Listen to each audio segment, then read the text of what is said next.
আচ্ছা, ফয়সাল সরকার উর্মি। ওকে। আব্দুল মাল, আচ্ছা ওকে। আচ্ছা, আব্দুল মালেক মিয়া, এটা কে?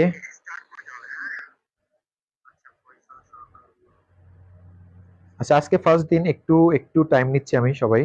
আচ্ছা ওকে, ঠিক আছে, স্টার্ট করে দেই। আচ্ছা, প্রথমে আমরা তাহলে কোন বোর্ডটা স্টার্ট করব? তোমরা একটু আমার কমে প্রশ্নের অ্যান্সার গুলো দিবা, ঠিক আছে?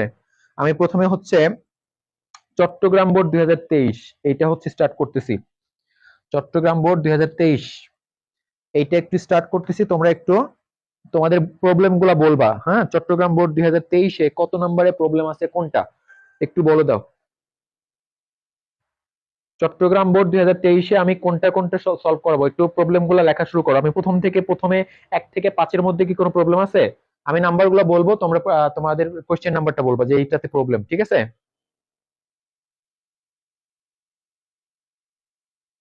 আমি কোশ্চেন নাম্বারটা বলবো, তোমরা একটু সবাই প্রবলেম গুলা বলবা।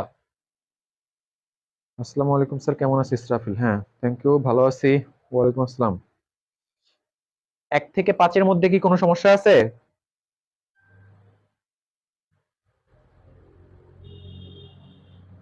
5 নাম্বারটা, ওকে। চট্টগ্রাম বোর্ড 2005, ঠিক আছে। 1 থেকে 5-এর মধ্যে আমি 5 নাম্বারটা পাইছি, শুধু একটা।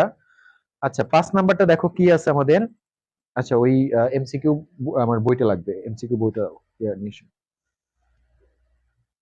আচ্ছা, একজনকে পাওয়া গেছে, একটা 5 নাম্বারটা পাওয়া গেছে প্রবলেম। চট্টগ্রাম বোর্ড 2023।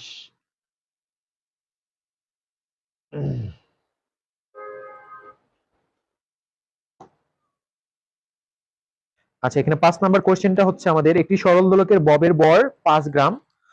আমি কোশ্চেনটা একটু পড়ে নিচ্ছি, দেখো এখানে বলা হয়েছে যে একটি সরল দোলকের ববের ভর 5 গ্রাম এবং কার্যকর দৈর্ঘ্য 3 সেন্টিমিটার। 13 সেন্টিমিটার। ববটিকে সাম্যবিন্দুগামী উলম্ব রেখা থেকে 5 সেন্টিমিটার দূরে টেনে ছেড়ে দেওয়া হলো। এখন এখানে 3টা প্রশ্ন বলা হয়েছে, আর যার যেখানে প্রবলেম আছে আমি প্রশ্নটা পড়লে তোমরা ভালো করে একটু মিলাই নিও।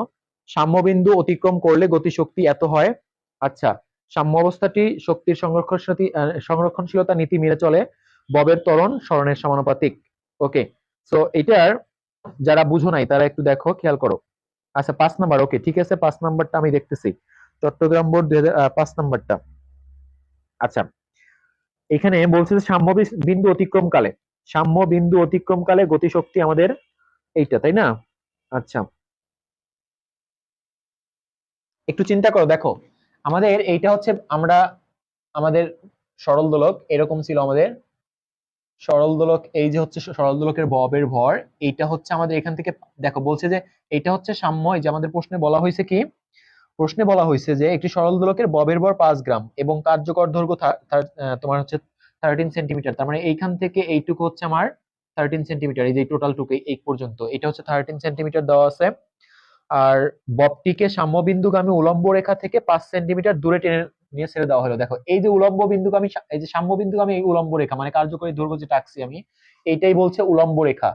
এইটা থেকে 5 সেন্টিমিটার দূরে নিয়ে, এই 5 সেন্টিমিটার দূরে, এটা হচ্ছে 5 সেন্টিমিটার, এই 5 সেন্টিমিটার দূরে নিয়ে আমি হচ্ছে ছেড়ে দিছি এটাকে, এইখানে নিয়ে ববটাকে ছেড়ে দিছি।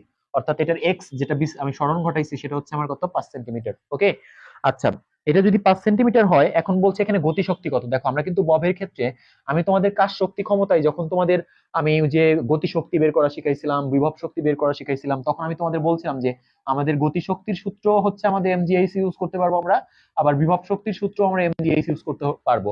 পার্থক্যটা কোথায়? পার্থক্যটা হচ্ছে আমি যখন গতিশক্তি বের করব, এইচটা নিতে হবে হাইস্ট পয়েন্ট থেকে লোয়েস্ট পয়েন্ট পর্যন্ত। অর্থাৎ আমি ধরো একটা বস্তু এইখান থেকে ছেড়ে দিলাম, ঠিক আছে, আহ এইখানে এইখানে এসে পড়লো, তাহলে এইখান থেকে ছেড়ে দিলে এখানে এসে পড়লো, এই যে কোত্থেকে ছেড়ে দিছি আর কোথায় পড়লো, এইটুকু নিতে হবে। অর্থাৎ উপর থেকে যেখান থেকে আমি ছেড়ে দিছি সেইখান থেকে স্ট্রেট দূরত্বটা নিতে হবে, ঠিক আছে? এখানে দেখো আমি এই ববটাকে এইখান থেকে এইখানে নিয়ে যাওয়া হয়েছে, এইখানে নিয়ে যাওয়া হয়েছে মানে কি, এখান থেকে একটা লম্ব টানলে আসলে আমার এইটুকু উঁচু উপরে উঠানো হয়েছে। তার মানে এইখান থেকে ছেড়ে দেওয়া যে কথা, এখান থেকে ছেড়ে দেওয়া একই কথা। তার মানে গতিশক্তি বের করতে আমার এইচটা নিতে হবে এই পর্যন্ত, এইটুকু নিতে হবে। আমি যদি এইটুকুর মান বের করতে পারি, তাহলে কিন্তু আমি এখানে এইচ এর জায়গায় বসাই দিলে গতিশক্তিটা পেয়ে যাব, ঠিক আছে? এই জন্য দেখো আমার এইটুকু কিন্তু দেওয়া আছে, এইটুকু দেওয়া আছে 13 সেন্টিমিটার, তার মানে 0.13 মিটার, ঠিক আছে? আর এই কোণটা কিন্তু এখানে আমার এখানে আহ, এইটুকু দেওয়া আছে কত, 5 সেন্টিমিটার। তার মানে এটাকে যদি আমি কি করি, আচ্ছা এটা 13 সেন্টিমিটারই রাখি আপাতত, এটা 5 সেন্টিমিটার। আমি কিন্তু এইটুকু বের করে ফেলতে পারবো যে এইটা একটা সমকোণী ত্রিভুজ। এইটা যদি বের করতে পারি, এইটুকু যদি বের করতে পারি, আমার টোটাল দেখো এটাও কিন্তু আমার 13, আর এই দড়িটাই তো আমার এখানে গেছে, তার মানে এটাও 13। আর এইটা যদি আমি পিথাগোরাস সূত্র প্রয়োগ করি, দেখো এটা হচ্ছে অতিভুজ, এটা ভূমি, এটা লম্ব। তার মানে লম্ব ইকুয়াল টু, অর্থাৎ এইটুকু, এটার নাম দিলাম ও, এটার নাম দিলাম হচ্ছে এ, এটার নাম দিলাম হচ্ছে আমি বি, আর এটা ধরো এন নাম দিলাম এন। তার মানে ও এনটা যদি আমি বের করতে পারি, ও এ থেকে ও এনটা বাদ দিলে কিন্তু আমি এ এন পেয়ে যাব, এন। আর এইখানে যদি এ এনটা বসায় দেই আমি কিন্তু গতিশক্তি পেয়ে যাব। তার মানে দেখো আমি আগে এইটা বের করি, ও এনটা বের করি আমি। দেখো ও এনটা কেমনে বের করবো, ও এন ইকুয়াল টু হবে পিথাগোরাসের সূত্র যদি প্রয়োগ করি, তাহলে আমার ওবি স্কোয়ার মাইনাস তোমার হচ্ছে যে বিএন স্কোয়ার, এটা করব তো। ওবি স্কোয়ার হচ্ছে 13 সেন্টিমিটার, স্কোয়ার করো, আর হচ্ছে 5 স্কোয়ার করো, এটাকে বর্গমূল করলে আমাদের মানটা কত আসবে, আমাদের মানটা আসবে হচ্ছে তোমার হচ্ছে 12 সেন্টিমিটার আসবে, 12 সেন্টিমিটার। এখন এইটুকু পাইলাম 12 সেন্টিমিটার, এইটুকু। আর টোটালটা কত ছিল, টোটালটা ছিল হচ্ছে আমাদের 13। তাহলে 13 থেকে 12 বাদ দাও, তাহলে 1 সেন্টিমিটার পাচ্ছ। এই 1 সেন্টিমিটার পাচ্ছ কি, এইটা। তার মানে আমি যে এই দিকে 5 সেন্টিমিটার নিয়ে গেছি না, তার মানে ববটা এখানে গেছে, আর এইখানে গেছে মানে কি, এইটুকু উপরে উঠছে, এইটুকু। এখন দেখো এম হচ্ছে আমাদের ববের ভর কত দেওয়া ছিল, ববের ভর হচ্ছে আমার 5 গ্রাম। তো এটাকে আমি কেজিতে বানাই দিব, তো 5 গুণন 5 গুণন 1000, ঠিক আছে। জি হচ্ছে 9.8, আর এইচ কত পেলাম, 1 গুণন 10 ইনভার্স। এটা যেহেতু 1 সেন্টিমিটার ছিল, এটা মিটার করে নিলে কত হবে, 2।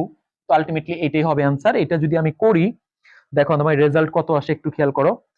আহ এইটা রেজাল্ট করলে আসবে হচ্ছে এই যে আমাদের এটা কিন্তু মিলে যাচ্ছে, অর্থাৎ আমাদের 4.9 গুণন 10 ইনভার্স 4, 4.9 গুণন 10 ইনভার্স 4 আসতেছে, ঠিক আছে। অর্থাৎ এই 1 নাম্বার প্রশ্নটা কিন্তু ঠিক আছে।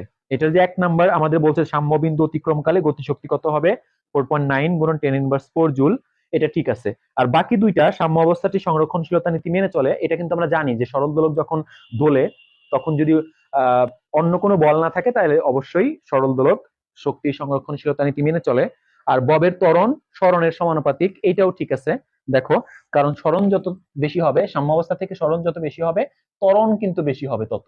ত্বরণ কিন্তু সরণের সমানুপাতিক, আমরা কিন্তু জানি ত্বরণ হচ্ছে সরণের সমানুপাতিক বা বিপরীতমুখী, এটা কিন্তু জানি। এটা কিন্তু একদম সরল দোলক বা আমার সরল চলতি স্পন্দন গতির একটা কন্ডিশন। তো এটা তিনটাই রাইট, বুঝতে পারছো কিনা দেখো, বুঝতে পারছো? আচ্ছা, যার 10 নাম্বার প্রবলেম ছিল সে কি বুঝতে পারছো, বলো।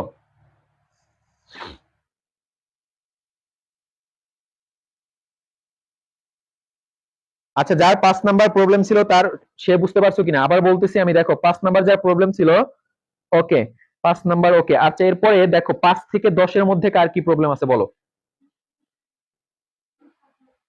আচ্ছা, 2-এর প্রবলেম ছিল কারো। আচ্ছা, আদিবা, এটা 2-এর প্রবলেম ছিল। আচ্ছা, আদিবা নাকি আদ্রিতা আদিবা ওরফে পান্তাবাত, এটার হচ্ছে 2 নাম্বার প্রবলেম ছিল। হ্যাঁ, এটা 2 নাম্বার প্রবলেম ছিল আমাদের। 2 নাম্বারের প্রশ্নটা কি ছিল আমাদের, পয়সনের অনুপাত 0.1 হলে তারটির, আচ্ছা এখানে একটা উদ্দীপক দেওয়া আছে, দেখো যার 2 নাম্বার প্রবলেম ছিল, 1 মিটার লম্বা এবং 1 mm ব্যাসের তারকে 2 কেজি ভর ঝুলিয়ে 0.0225 সেন্টিমিটার দৈর্ঘ্য বৃদ্ধি করা হলো। আর তারপরে এক প্রশ্ন করা হয়েছে যে 2 পয়সনের অনুপাত 0.1 হলে তারটির ব্যাস হ্রাস কত হবে। ওকে, দেখো এই প্রশ্নটা আমরা সলভ করে ফেলি। আচ্ছা, এমডি রিপন হাসান, নাহিয়ান নাইম, কথা না কইয়া ক্লাস করি, এটাই যারা এক্সট্রা এসএমএস করতেছো আমি কিন্তু তাদের একদম বের করে দিব। ক্লিয়ার? এখানে আমরা পড়তে আসছি, আলতু ফালতু কথা বলো না। মানে একজনের সাথে আরেকজন পরীক্ষা জয়েন করছে, এটা ডাজন্ট ম্যাটার। এখানে পড়ো, ক্লাসটা ঠিক মতো করো। যারা বেশি আউগারি কথাবার্তা বলতেছো বাবা, তাদের কিন্তু কি করা হবে, সুন্দর করে একটা কিক করা হবে, ঠিক আছে। ক্লাস থেকে সুন্দর করে কিক করে কি করা হবে, নেটওয়ার্কের বাইরে। ওকে, তো সবাই পড়াশোনায় মনোযোগ দাও, এসএমএস পড়ো না এখানে, ঠিক আছে। আলতু ফালতু এসএমএস করো না, শুধুমাত্র আমার অ্যান্সার দিবা কোশ্চেনের, আর তুমি বুঝছো কি বুঝছো না এইসব কথাবার্তা বলবা। ওকে, ঠিক আছে। দেখো আমরা আহ, ছিলাম হচ্ছে আমাদের 2 নাম্বারের যে প্রবলেম ছিল, 2 নাম্বারের প্রবলেম, এবং আমি যখন বলবো তুমি বুঝছো কিনা এটা কিন্তু বুঝলে বলবা, না বুঝলে না বলবা। ওকে, আচ্ছা, এখানে আমাদের 2 নাম্বারটার প্রশ্ন নিশ্চয়ই পড়ছো, যার প্রবলেম ছিল প্রশ্ন নিশ্চয়ই পড়ছো। এখানে কিন্তু বলা হয়েছে যে 1 মিটার লম্বা একটা তার, এই 1 মিটার লম্বা একটা তার ছিল আমার কাছে, এরকম 1 মিটার লম্বা একটা তার ছিল। এটার নিচে আমি ভর ঝুলাই দিছি, 2 কেজি ভর ঝুলাই দিছি আমি, ঠিক আছে, 2 কেজি ভর ঝুলাই দিছি। এই ভর ঝুলানোর পরে আমার কি, এবং এটি তারটার ব্যাস কত, আমার ব্যাস কিন্তু দেওয়া আছে 1 গুণন তোমার ব্যাস দেওয়া আছে 1 মিলিমিটার, 1 মিলিমিটার, মিলিমিটার। ওকে, আর এই মিলিমিটার মানে কি, 1 মিলিমিটার মানে কিন্তু 1 গুণন 10 ইনভার্স 3 মিটার। ওকে, তো ব্যাস ছিল, আমরা ব্যাস ব্যাস থেকে এটা ব্যাসার্ধ বানায় নেই, তাহলে 1 কে যদি আমি 2 দিয়ে ভাগ করি আসবে কত, 0.5 মিলিমিটার আসবে। তো এইটাতে আমি আগে মিটার বানায় নিব, মানে 0.5 মিলিমিটার গুণন 10 ইনভার্স 3, এটা মিটার হয়ে যাবে, ঠিক আছে। আর এখানে এলটা কত ছিল আমার, এক এক এক মিটার ছিল, এল কিন্তু ছিল 1 মিটার, 1 মিটার। এখন এখানে 2 কেজি ভর ঝুলাই দেওয়ার পর আমার দৈর্ঘ্য বৃদ্ধি পাইছে কত, দেখো দৈর্ঘ্য বৃদ্ধি পাইছে 0.025 সেন্টিমিটার।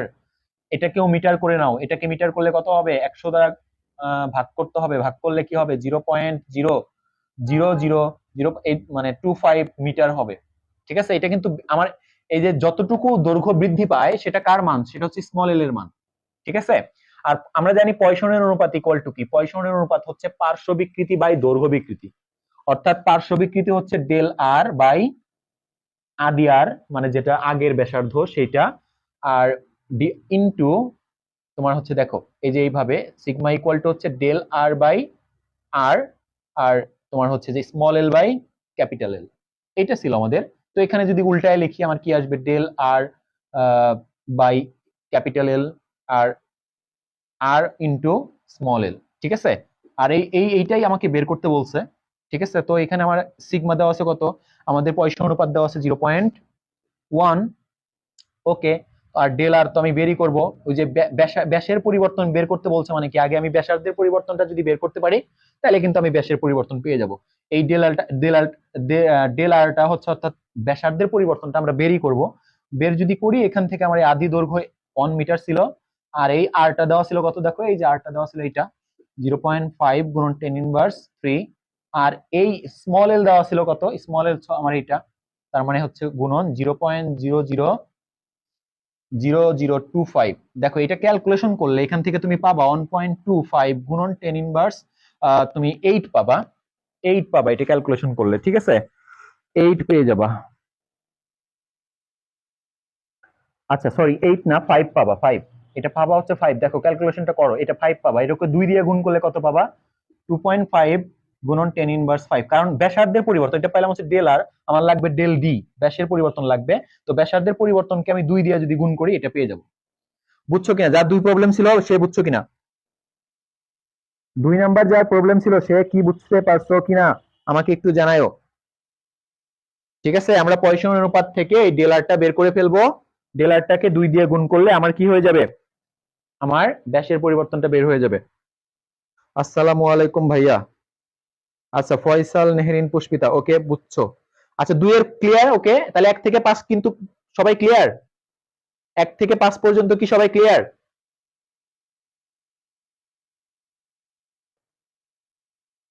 আচ্ছা 1 থেকে 5 পর্যন্ত যদি আর কোনো প্রবলেম না থাকে তাহলে তোমরা লিখো ইয়েস, ঠিক আছে।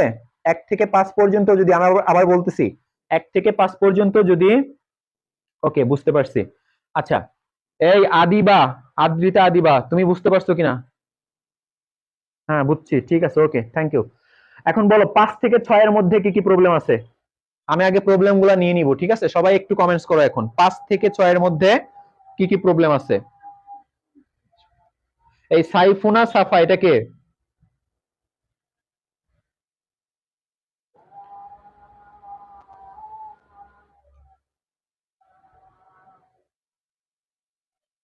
আচ্ছা 5 থেকে 10, সরি, 5 থেকে 10 এর মধ্যে কি কি প্রবলেম আছে এটা বলো। 5 থেকে 10, 5 থেকে 10 এর মধ্যে কি কি সমস্যা আছে কাইন্ডলি একটু বলাবা। সুরাইয়া, ওকে, 5 থেকে 10 এর ভিতরে কি কি প্রবলেম আছে কাইন্ডলি একটু বলো।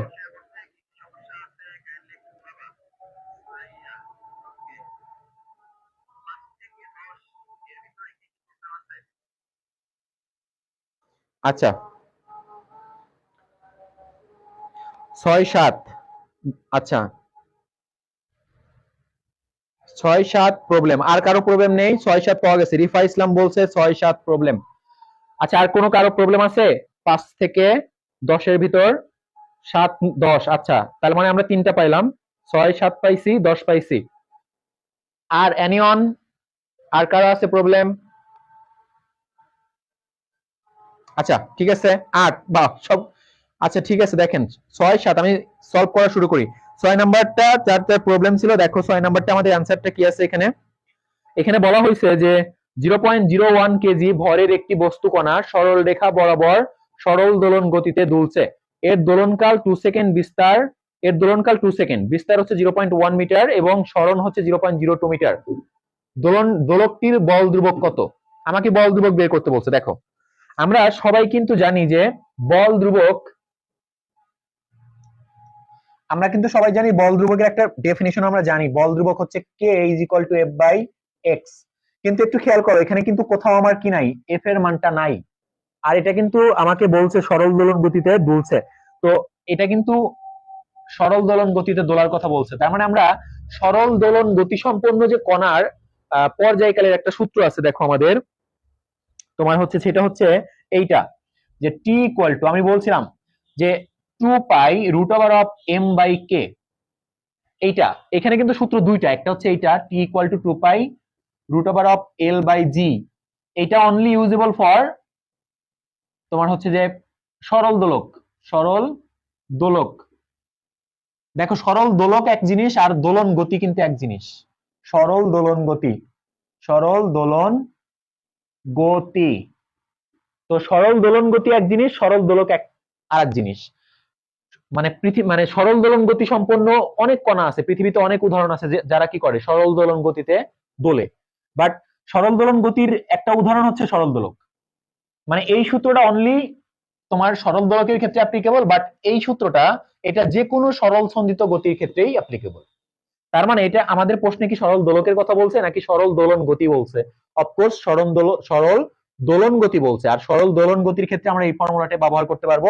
দেখো এখানে আমাদের প্রশ্নে পর্যায়কাল দেওয়া আছে 2 সেকেন্ড, আর 2 গুণন 3.14 3.1416 ইন্টু √m হচ্ছে আমাদের ভর কত দেওয়া আছে, দেখো ববের ভর দেওয়া আছে 0.01, আর ডিভাইডেড বাই আমাদের এই কেটা এখান থেকে বের করে ফেলি। এখান থেকে কে বের করো, দেখো অ্যান্সার মিলছে কিনা। এখান থেকে কি কে বের করে দেখো অ্যান্সার মিলছে কিনা। আচ্ছা 6 কি বুঝতে পারছো অ্যান্সার কোনটা হবে? 6 নম্বরের অ্যান্সার কোনটা হবে? দেখো অ্যান্সার কিন্তু আমাদের কত আসে এটা করলে। এখান থেকে যদি আমরা অ্যান্সারটা বের করি তাহলে কত হবে, স্কোয়ার করব তাহলে এখানে হবে 4। আচ্ছা আরেকটা কাজ করতে পারি, আমি এখানে 2 2 বাদ দিয়ে দিতে পারি দুই পক্ষ থেকে, তাহলে এখানে 1 ইকুয়াল টু কত আসতেছে, 3.1416 ইন্টু √0.01 ডিভাইডেড বাই কে। তো এখানে আমার কেটা বের করা লাগবে, তাহলে স্কোয়ার করে দিব।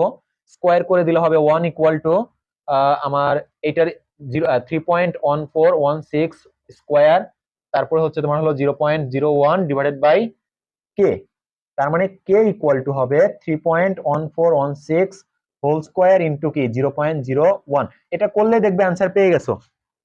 আচ্ছা মিলছে অ্যান্সার, বুঝতে পারছো এখন 6 নাম্বার?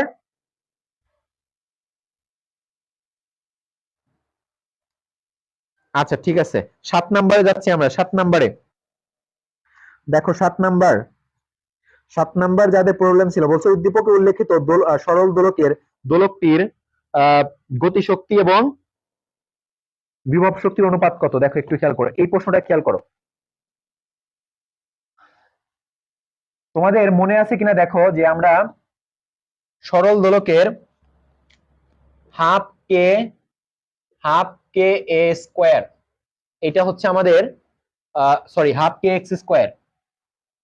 আমার সরল দোলকের ক্ষেত্রে একটা সূত্র আছে, যে সূত্রটাকে আমরা মানে সূত্রটা মেইনলি এরকম যে হাফ কে, এই যে এরকম এ স্কোয়ার, তারপরে তোমার হচ্ছে যে omega sine square omega plus omega t plus del, এরকম একটা সূত্র ছিল। পরে এটাকে চেঞ্জ করে এটুকু সমান আমি এক্স বসাইতে পারি, তার মানে এখানে হাফ কে এক্স স্কোয়ার। সরল দোলকের ক্ষেত্রে ভালো করে আমি খেয়াল করে আমি বুঝাই, সিম্পল একটা জিনিস। এই হচ্ছে সরল দোলক, এই যে আমি ববটা এখানে দিলাম, ববটা যখন এখানে যাবে, এখানে আসলো ধরো, তার মানে যখন উপরের দিকে উঠবে তখন আমার গতিশক্তি হচ্ছে কমবে, বিভব শক্তি বাড়বে। এখন ধরো যে আমার এখানে কোথাও আছে, ববটা এখানে কোথাও আছে, তার মানে এখানে কিন্তু আমার বিভব শক্তিও থাকবে, গতিশক্তিও থাকবে। এখন আমি বলছিলাম না তোমাদের যে বিভব শক্তি বের করতে সূত্র সবসময় কি করবা, একই সূত্র দিয়ে গতিশক্তি আর বিভব শক্তি বের করা যায়। আমার এটা দিয়ে, এই যে হাফ কে এক্স স্কোয়ার, এটা দিয়ে যদি আমি দেখো, এটা দিয়ে যদি আমি করি বিভব শক্তি বের করি, তাহলে গতিশক্তি দেখো, বিভব শক্তিটা হচ্ছে আমার এইখান থেকে সরণ। যেমন আমি কিছুক্ষণ আগে দেখালাম না যে এম জি এইচ, এটা দিয়ে গতিশক্তিও বের করা যাবে, আবার এম জি এইচ, এইচ দিয়ে আমার গতিশক্তিও বিভব শক্তিও বের করা যাবে, গতিশক্তিও বের করা যাবে। পার্থক্যটা কোথায়? এইচ এ বিভব শক্তির সময় এইচটা নিচ থেকে নিব, আর গতিশক্তির সময় উপর থেকে নিব। একইভাবে এই সূত্র দিয়ে গতিশক্তিও বের করা যাবে, বিভব শক্তিও বের করা যাবে।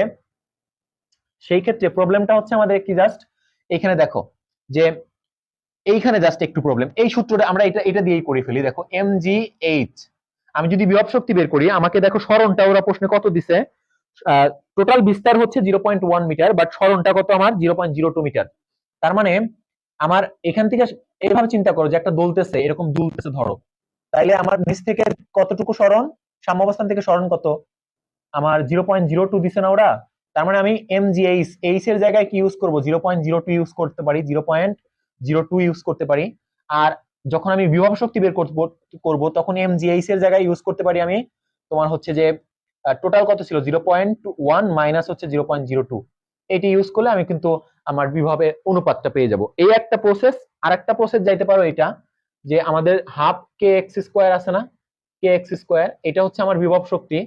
আর যদি গতিশক্তি বের করো, তাহলে হাফ কে, এই যে টোটাল বিস্তার হচ্ছে এ থেকে এক্সটা বাদ দাও, তার মানে এ স্কোয়ার মাইনাস এক্স স্কোয়ার, এটা করতে হবে। এই দুইটার অনুপাত বের করলেই এটা হচ্ছে বিভব শক্তি।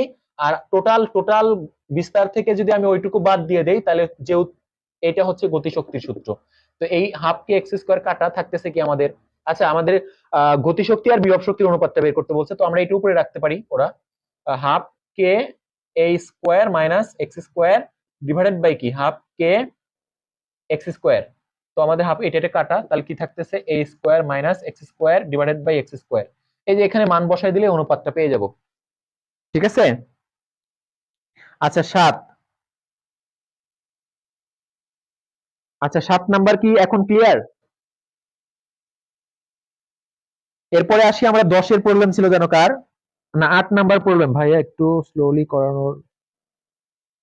আচ্ছা এটা কে, ও আচ্ছা ঠিক, সমস্যা নাই। আচ্ছা দেখো, আমাদের অনেকগুলো বোর্ড শেষ করতে হবে, এই জন্য একটু তাড়া করতেছি। আচ্ছা দেখো 7 নাম্বারটা এইটা ভাবে করবা। 7-এর পরে কার 8 প্রবলেম ছিল, কারো 8 প্রবলেম ছিল নাকি? 8 নাম্বারটা দেখো, 8 নাম্বারটা বলছে যে গ্যাসের ক্ষেত্রে তাপীয় স্থানাঙ্ক গুলো কত, এটা মুখস্থ পড়া। এই গ্যাসের ক্ষেত্রে মনে রাখবা, একটা গ্যাসের ক্ষেত্রে তাপমাত্রা, তাপমাত্রা, চাপ এবং আয়তন, এই তিনটা হচ্ছে কি গ্যাসীয় তাপীয় স্থানাঙ্ক, এই তিনটা, ঠিক আছে। অর্থাৎ তাপমাত্রা, চাপ আর আয়তন, এটার অ্যান্সার হবে হচ্ছে ঘোড়ার ঘ, লাস্টেরটা। 8 নাম্বার ক্লিয়ার কিনা বলো? 8 নাম্বার ক্লিয়ার? আচ্ছা এখন তোমাদের হচ্ছে যে 5 থেকে 10-এর মধ্যে আর কোনো সমস্যা আছে কিনা, থাকলে জানাবা, আর না থাকলে বলবা নো। 5 থেকে 10-এর মধ্যে আর কোনো সমস্যা আছে কিনা?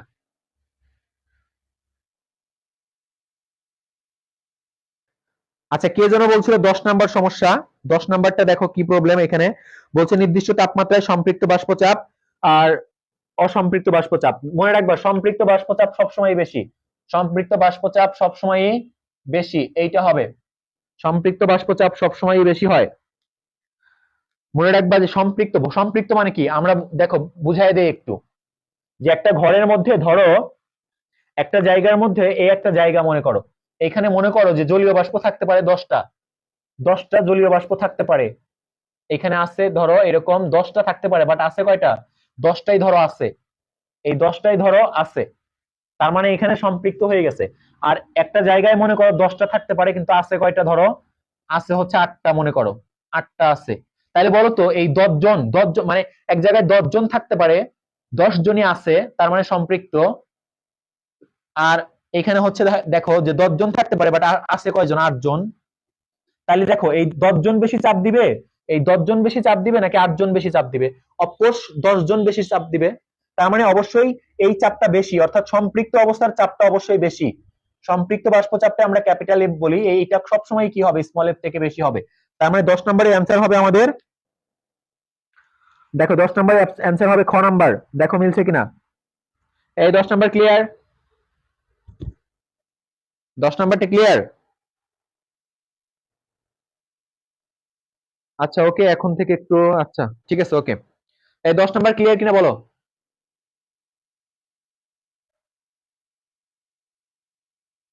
টিস্যু।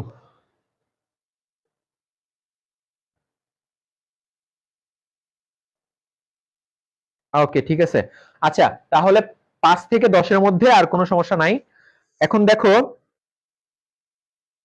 এখন বলো যে 10 থেকে 15 পর্যন্ত আর কি সমস্যা আছে? অনেক ঘামতেছি আমি, একটু গরম তো।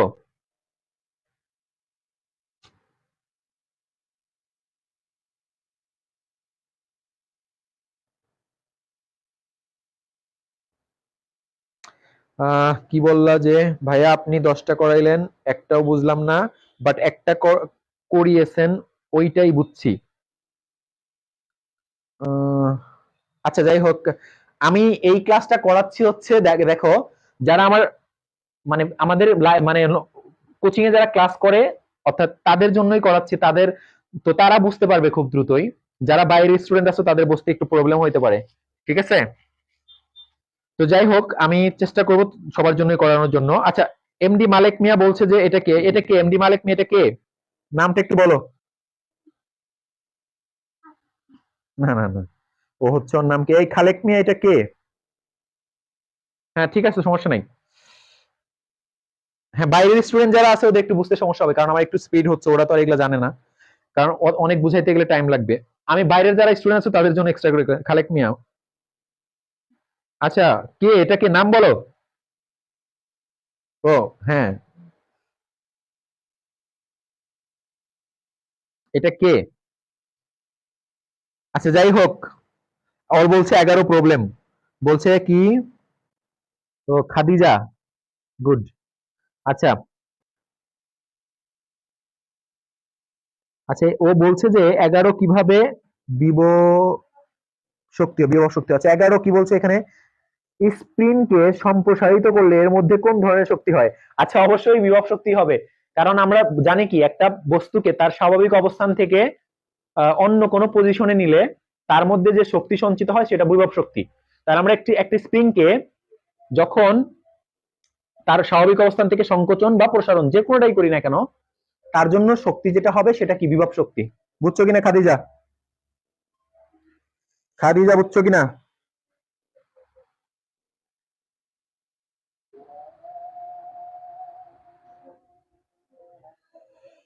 এই, এটা 11 নাম্বার ক্লিয়ার? এখন বলো যে 10 থেকে 15-এর মধ্যে কোনটা কোনটা সমস্যা, একটু লিখে জানাও, তারপরে আমি ওগুলো ওগুলো বুঝাই দিব। আচ্ছা 10 থেকে 11 তো গেল, 11 বুঝাই দিছি, 11 থেকে বাকি 15, 11 থেকে 15-এর ভিতরে কার কার সমস্যা আছে ওই নাম্বারগুলো একটু বলবা, ঠিক আছে?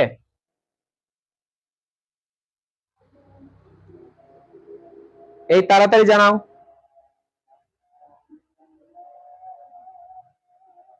11 থেকে 15 কারো সমস্যা নেই?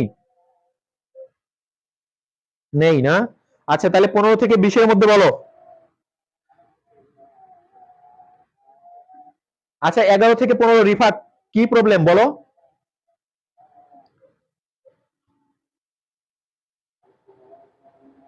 এই রিফা, তুই বল কোনটা প্রবলেম।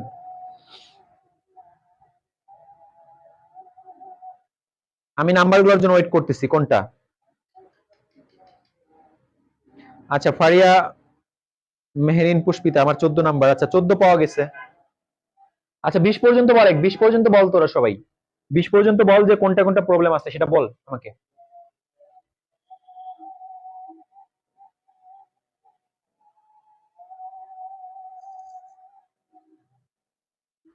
20 পর্যন্ত কার কোথায় প্রবলেম জানাইতে বলছি? 17, আচ্ছা 14 17, তারপর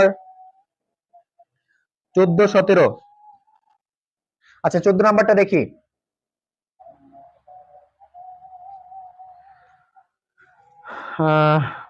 আচ্ছা 17, হ্যাঁ 14 আর 17। 14 নাম্বারে কি বলা হইলো?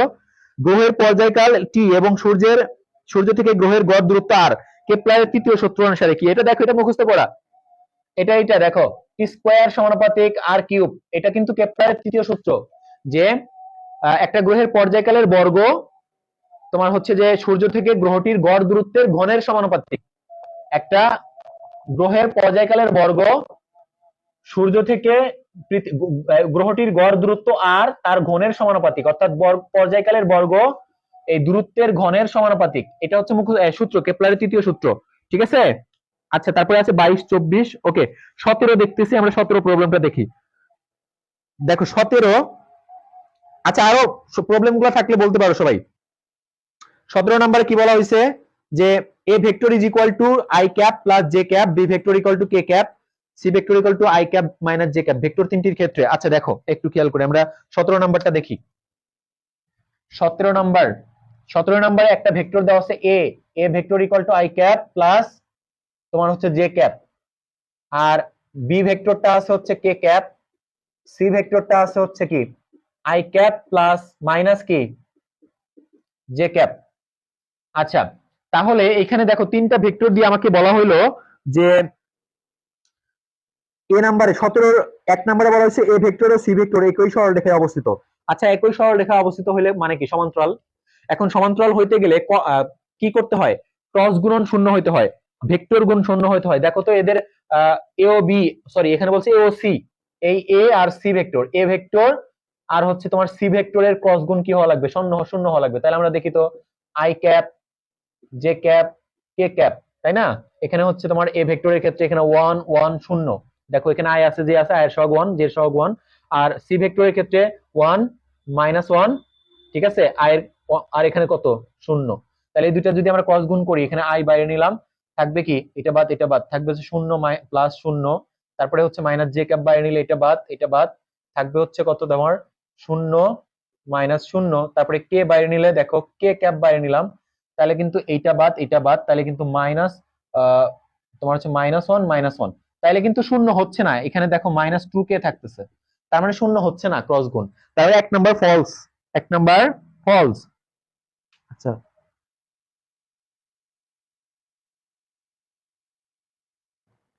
আচ্ছা নুসরাত ইয়াসমিন বলছে কি যে সরল রেখা, এটা কি? এটা কোনটা? সরল রেখা বলে নাই এইখানে, রেখা বলছে। দুইটা সেম কি? আচ্ছা কি বিষয়, কোনটা এটা নুসরাত ইয়াসমিন? ও একই, হ্যাঁ একই সরল রেখা আর একই একই। ঠিক আছে, এখন বলছে যে একই রেখায় অবস্থিত। সরল রেখা বলো বা সমান্তরাল বলো, একই কথা, একই কথা। আচ্ছা তার মানে এক নাম্বার কারেক্ট না, বি পরস্পর লম্ব হবে। দেখো ডট গুণ শূন্য হয় না, বি ও সি, দেখো এই বি ও সি এর ডট গুণ করো, দেখো এই যে এ ভেক্টর ডট বি ভেক্টর যদি করো, দেখো এদের মধ্যে কমন আছে, এখানে আয়ের সহগ 1, এখানে আয়ের সহগ 0, তার মানে 0। এখানে জে এর সহগ 1, এখানে জে নাই, তার মানে 0। এখানে কে আছে, এখানে কে নাই, তার মানে কি? 0। তাহলে ডট গুণ 0, তার মানে 2 নাম্বার কারেক্ট। আর এ ভেক্টর ও বি ভেক্টর অঘূর্ণনশীল। আচ্ছা এই দুইটার ক্রস গুণ আমার কি হইলো? মানে 0 হইলো না? মানে এই এ ভেক্টর আর বি ভেক্টর, আমার এ ভেক্টর আর বি ভেক্টর অঘূর্ণনশীল। তাহলে এ ভেক্টরের সাথে আমার এই যে এটা ইয়া করো তো, এ ভেক্টরের সাথে আমার ওই যে আমাদের যে আমরা কার্ল বের করছি না, কার্ল, এই যে এটা হচ্ছে ডেল ছিল, ডেল ডেল ইকুয়াল টু কি ছিল আমাদের? Del by del x i plus কি del by del y j plus কি del by del z k. এইটার সাথে আমাদের এ ভেক্টরটার কি করা লাগবে? ক্রস গুণ করা লাগবে। এই ক্রস গুণ করে দেখবা যে কখনোই তোমার ক্রস গুণ করলে আমাদের হচ্ছে অঘূর্ণনশীল বলছে না, যদি শূন্য হয় তাহলে অঘূর্ণনশীল। ওকে, শূন্য হইতে হবে। শূন্য এখানে কিন্তু আমাদের শূন্য আসবে মেবি, যদি দেখো শূন্য আসে তাহলে অঘূর্ণনশীল, আর যদি শূন্য না আসে তাহলে ঘূর্ণনশীল। অর্থাৎ এখানে 2 আর 3 কারেক্ট। ঠিক আছে না? 2 আর 3 কারেক্ট। 17 কত নাম্বার অ্যান্সার দেখো তো?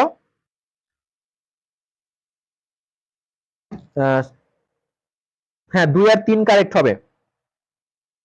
আচ্ছা এরপরে আসি আমরা 17 পরে, এখানে 22, তারপরে হচ্ছে 22 আর 24। দেখো এ ভেক্টর আর বি ভেক্টর কিন্তু অঘূর্ণনশীল হবে, কারণ এটা তুমি কার্ল বের করবা, এ ভেক্টরের কার্ল বের করবা, দেখবা যে শূন্য আসবে না, সরি শূন্য আসবে আর ওইটাও শূন্য আসবে, এই জন্য অঘূর্ণনশীল। হ্যাঁ ঠিক আছে, ওকে। এখন দেখো 22 কার প্রবলেম ছিল, 22 এর যার প্রবলেম ছিল একটু দেখো, আতাউর রহমান, এটা কে? আমি একটু নামটা দেখি, কে কে ক্লাস করতেছে আর কে কে করতেছে না, ওগুলারে ক্লাসে যায়, ওগুলারে ক্লাসে যায় পিটাইতে হবে। আতাউর রহমান কে? আচ্ছা 22, 23, 24 চারটাই করাবো, তিনটাই করাবো, সমস্যা নেই। এই আতাউর রহমান নাম বলো। Who is she or he? বলো। আমি অনেকগুলারে ক্লাসে পাইতেছি না এখনো। আতাউর রহমান। আচ্ছা আমাদের হচ্ছে যাদের হচ্ছে 22 প্রবলেম ছিল, 22টা দেখো, 22 যাদের প্রবলেম ছিল, 22টাতে বলছিল একটি একটি বুলেটের, না একটি বুলেটের গতিশক্তি কত গুণ হলে এটি এর প্রাথমিক বেগের 3 গুণ বেগ অর্জন করবে। আচ্ছা গতিশক্তি কত হলে, আমাকে বলছে ই কে, আমরা জানি E k equal to half m v square, বলছে গতিশক্তি কত হলে বেগটা কত গুণ, বেগ 3 গুণ অর্জন করবে। আচ্ছা তাহলে দেখো আমাদের হচ্ছে বেগ 3 গুণ বলছে, তাহলে আগের বেগের থেকে 3 গুণ বেগ, না কেন কত বলছে এখানে, যে গতিশক্তি কত হলে প্রাথমিক বেগের 3 গুণ বেগ অর্জন করবে। আচ্ছা তাহলে আমরা ধরলাম যে ই কে 2 ধরলাম এটা, তাহলে হাফ এম, এম আগের থেকে 3 গুণ হচ্ছে 3b হোল স্কোয়ার, এত 3 গুণ বেগ অর্জন করবে, তাহলে এটা 9 হয়ে যাচ্ছে এই পাশে এসে, ঠিক আছে, অর্থাৎ 9 গুণ হবে, গতিশক্তি 9 গুণ হইতে হবে, অ্যান্সার হচ্ছে 9 গুণ।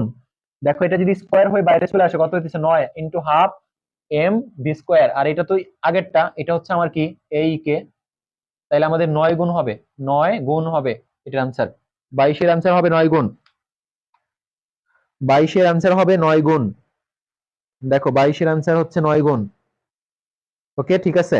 23-এর প্রবলেম দেখো, কোন বস্তুর ভর ধ্রুবক হলে এর রৈখিক ভরবেগ পি এবং গতিশক্তি কে এর মধ্যে সম্পর্ক।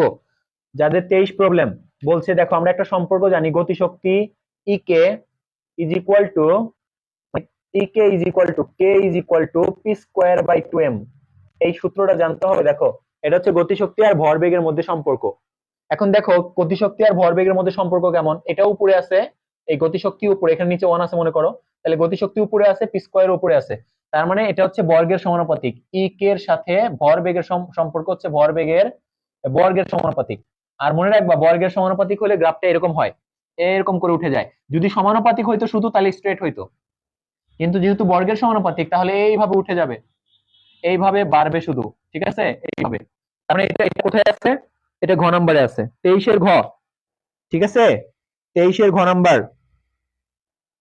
এই বুঝতে পারছো কিনা বলো, 23-এর ঘ নাম্বার। 24 দেখো, 24 যাদের প্রবলেম ছিল, বলছে একটি বস্তু ভূমি থেকে 10 মিটার উচ্চতায় আছে, উপর থেকে বস্তুটিকে বিনা বাধায় পড়তে দিলে ভূমি থেকে 8 মিটার উচ্চতায় বস্তুর, আচ্ছা বলছে 8 মিটার, ভূমি থেকে 8 মিটার উচ্চতায় গতিশক্তি বিভব শক্তির অনুপাত কত হবে, এটা খুবই সিম্পল একটা প্রশ্ন। এই আতাউর রহমান কে এটা, এটারে কিন্তু মার দিব রে, আমি অনেকগুলা নাম বলতেছি, ওই যে কয়েকটা নাম এগুলা আসে নাই, ক্লাসে পাইতেছি না, এগুলারে যায় কালকে মারবো, ঠিক আছে, এগুলারে কালকে পানিশমেন্ট দেওয়া হবে, উত্তম মাধ্যম দেওয়া হবে এগুলারে। আচ্ছা যাদের 24 প্রবলেম ছিল, দেখো একটা বস্তুকে 10 মিটার উপর থেকে, এইটুকু হচ্ছে 10 মিটার, এই 10 মিটার উপর থেকে ফালায় দেওয়া হয়েছে, বলছে যে ভূমি থেকে যখন 8 মিটার উপরে আছে, 8 মিটার উপরে আছে, মনে করো এখানে আছে 8 মিটার, এইটুকু হচ্ছে 8 মিটার, মনে করো এই 8 মিটার উপরে বিভব শক্তি ও গতিশক্তির, আমাকে হচ্ছে 8 মিটার উচ্চতায় গতিশক্তি ও বিভব শক্তির, অর্থাৎ স্থিতিশক্তি মানে কি বিভব শক্তি, তো গতিশক্তি আর স্থিতিশক্তির আমার অনুপাতটা বের করতে বলছে। তো গতিশক্তিটা বের করি আমরা আগে, আমরা জানি হাফ এম বি স্কোয়ার গতিশক্তি, কিন্তু আমি বলছিলাম কি যে গতিশক্তি তুমি এই যে হাফ এম বি স্কোয়ার, তার মানে কি ভি এর মান কত, ভি স্কোয়ার ইকুয়াল টু কি ইউ স্কোয়ার প্লাস 2জি এইচ, তাই না, তো ইউ তো জিরো, ইউ জিরো, তাহলে বি স্কোয়ার সমান কি পাইতেছো, এখানে বসাও হাফ এম বি স্কোয়ারের জায়গায় কি বসাবা, 2GH বসাবা, এই 2 কাটা কি থাকতেছে mgh। তার মানে আমরা বিভব শক্তির ক্ষেত্রেও mgh ইউজ করতে পারবো, গতি শক্তির ক্ষেত্রেও mgh ইউজ করতে পারবো। বাট পার্থক্যটা কোথায়? পার্থক্য হচ্ছে গতি শক্তির সময় এইচটা নিতে হবে উপর থেকে। তাহলে এই যে কোথায় বের করতে বলছে, এখানে 8 মিটার, ভূমি থেকে 8 মিটার উচ্চতা, মানে কি এখানে ধরছি আমি, ধরো তাহলে এইটুকু কত 2 মিটার। তাহলে বিভব শক্তি বের করার সময় তুমি এখানে 2 মিটার বসায় দাও, ঠিক আছে। আর গতি শক্তি বের করার সময় তুমি গতি শক্তি বের করার সময় 2 মিটার বসাবা, আর বিভব শক্তি বের করার সময় এখানে 8 মিটার বসাবা, যেহেতু বিভব শক্তি বের করার সময় উপর থেকে নিচ থেকে নিতে হয়। তাহলে অনুপাত কত mgh, এই h এর জায়গায় বসাবো 2, আর এখানে হচ্ছে mg ইন্টু 8। তাহলে mg কাটা 2/8 কত হইতেছে, কাটাকাটি করলে অর্থাৎ 1:4, 1:4 এর অ্যান্সার কত? 24 এর ক। এই 24 এর ক বুঝছো কিনা দেখো। মানে তুমি বিভব শক্তি ওই সূত্র দিয়ে বের করতে পারবা, যখন একটা বস্তু উপর থেকে ছেড়ে দিব বা আমি উপর দিকে ডেল দিব স্ট্রেট, তখন বিভব শক্তি এইটা দিয়ে বের করা যাবে, গতি শক্তিও এইটা দিয়েই বের করা যাবে। পার্থক্য হচ্ছে এইচে হচ্ছে উপর থেকে নিতে হয়, তো উপরে আসলে এখানে 10, এটা তো আমার বলছে ভূমি থেকে 8 মিটার উচ্চতায় গতি শক্তি আর বিভব শক্তির অনুপাত কত। তো এখানে যদি 8 মিটার হয়, এটুকু 8 মিটার হলে এটুকু কত 2 মিটার। তাহলে গতি শক্তি বের করার সময় আমি এখান থেকে নিব, এখান থেকে এইটুকু হচ্ছে 2 মিটার। তাহলে ওই যে উপরে গতি শক্তি, তাহলে এখানে 2 মিটার দিলাম, আর এখানে কত 8 মিটার, আর এইটুকু তো সেম, কাটাকাটি করলাম 2/8। তার মানে কি 2 দিয়ে কাটলে 1/4, তার মানে 1:4। এটা হচ্ছে আমার 24 নম্বর। এই সবাই বুঝছো?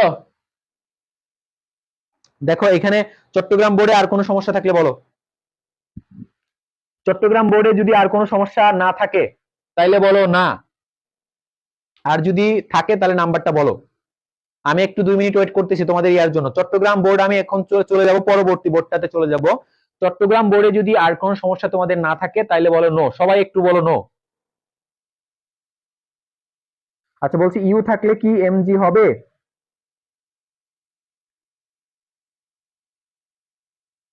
আচ্ছা আমি বলতেছি যে এমজিএইচ, আমি বলতেছি বিভব শক্তি বলো, ইউ, ইউ হচ্ছে বিভব শক্তি বা স্থিতি শক্তি। এটার ক্ষেত্রে আমি এমজিএইচ সূত্র ব্যবহার করতে পারবো, যে দেখালাম না যে গতি শক্তি যে কথা, এমজিএইচ একই কথা। আবার গতি শক্তির ক্ষেত্রেও আমি তো গতি শক্তির ক্ষেত্রেও আমি কি করতে পারবো, এমজিএইচ ব্যবহার করতে পারবো। কিন্তু পার্থক্যটা হচ্ছে আমি যখন বিভব শক্তি বের করবো তখন নিচ থেকে নিব, আর গতি শক্তি বের করার সময় উপর থেকে নিব, এটা হচ্ছে মেইন পার্থক্য। আচ্ছা আর কারো বলতেছে, এই খালেক মিয়া বুঝছো কি ব্যাপারটা? বুঝো নাই ব্যাপারটা?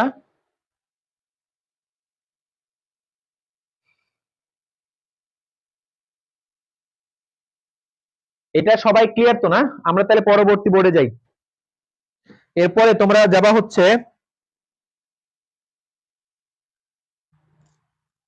আদিবেগ। আদিবেগ সবসময় 0, পরন্ত বস্তু যেটা আমি ছেড়ে দিব উপর থেকে, এটা অলওয়েজ আদিবেগ 0 হবে, ঠিক আছে। এটা অলওয়েজ আদিবেগ 0 হবে, আর ইউ থাকবে না কখনো, বুঝছো? হ্যাঁ বুঝতে পারছি তুমি কি বলছো। এখানকার ইউটা অলওয়েজ 0 হবে, আদিবেগের সবসময় 0 হয়। পরন্ত বস্তু যেটা উপর থেকে ছেড়ে দেই আমরা সবসময় এটা 0 ধরি। এই ইয়া বুঝছো খাদিজা বেগম? বুঝতে পারছো আদিবেগ 0 হবে অলওয়েজ, ওকে। এই ঘামের মতো এত কষ্ট কষ্ট করে ক্লাস নিতেছি তোমাদের জন্য, হ্যাঁ। এই খাদিজা বুঝছো?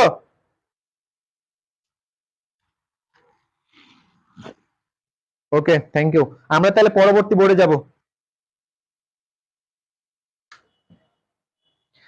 চট্টগ্রাম থেকে সবাই যাও হচ্ছে সিলেটে, একদম সিলেটে যা ঘুরে আসি, চলো জাফলং যাব। সিলেটের জাফলং থেকে ঘুরে আসি, চট্টগ্রামে তো অনেক কিছুই দেখলাম, এখন সিলেটে ঘুরে আসি একটু। আমরা একটু সিলেটে ঘুরে আসি। সিলেটের সবাই বলো 1 থেকে 5, 1 থেকে 10-এর মধ্যে বলো। সিলেটের 1 থেকে 10-এর মধ্যে সমস্যা বলো। আমাদের ক্লাসের টাইম কত হয়েছে? কত? 1 ঘন্টা হয়েছে? 7:30, 8:30 বাজে। আচ্ছা যাই হোক। আচ্ছা রিফা ইসলাম বলছে 2-3 সিলেট। আচ্ছা 2-3 পাইছে। 1 থেকে 10 পর্যন্ত সবগুলোই বলো, যার যেখানে আছে। এমডি খালেক বলছে 2 নং নুসরাত ইয়াসমিন। এই নুসরাত ইয়াসমিন এটা কে? আতাউর রহমান, এইটা কে? এই দুইটা কে বলো তো? মুক্তি কর্মকার, এইটা কে? মুক্তি কর্মকার 2-3 2-2-6-8 বা নুসরাত শিফা, হ্যাঁ হ্যাঁ। ও, এটা হচ্ছে এটা। আর এটা যে আতাউর রহমান, এটা কেডা? এটা তো পাইতেছি না। মুক্তি কর্মকার এটা? ও, এটা মনে হয় ইয়া না, ওই যে মুক্তি কর্মকার হচ্ছে অনন্যা নেই মনে হয়। স্যার আমি মুক্তা। ও, তুমি মুক্তা। আচ্ছা, অনন্যা নেই না? আচ্ছা, অনন্যা দিদি, তাই না? মুক্তি কর্মকার হচ্ছে অনন্যা দিদি। আচ্ছা, ওকে, ঠিক আছে।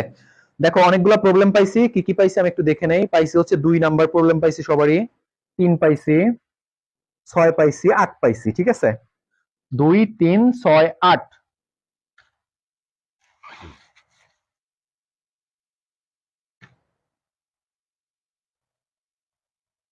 এই, হ্যাঁ, 4ও পাইছি। 2, 3, 4, 6, 8 এই পর্যন্ত পাওয়া গেছে। আচ্ছা, সিলেট বোর্ডের 2 নাম্বারটা দেখো।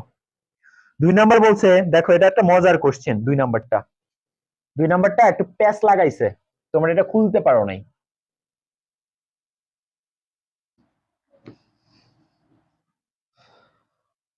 আচ্ছা, 2 নাম্বারটা দেখো। 2 নাম্বারটাতে কি বলছে যে একটা লিফট, বলছে ডাব্লিউ ওজনের এক ব্যক্তি লিফটে এ ত্বরণে ঊর্ধ্বগামী হলে ব্যক্তির ওজন কত?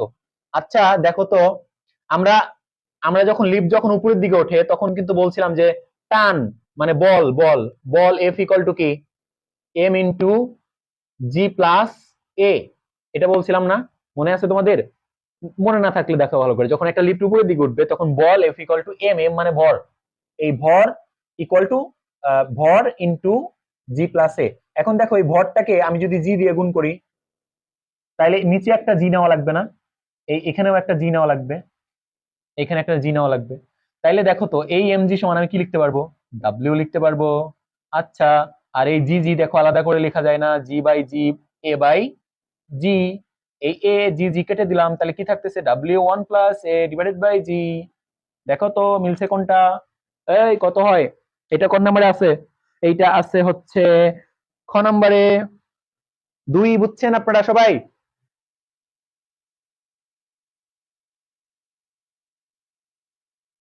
মুক্তি কর্মকার ছিলাম তো ফার্স্ট থেকেই, আয়ান রে দেখি নাই।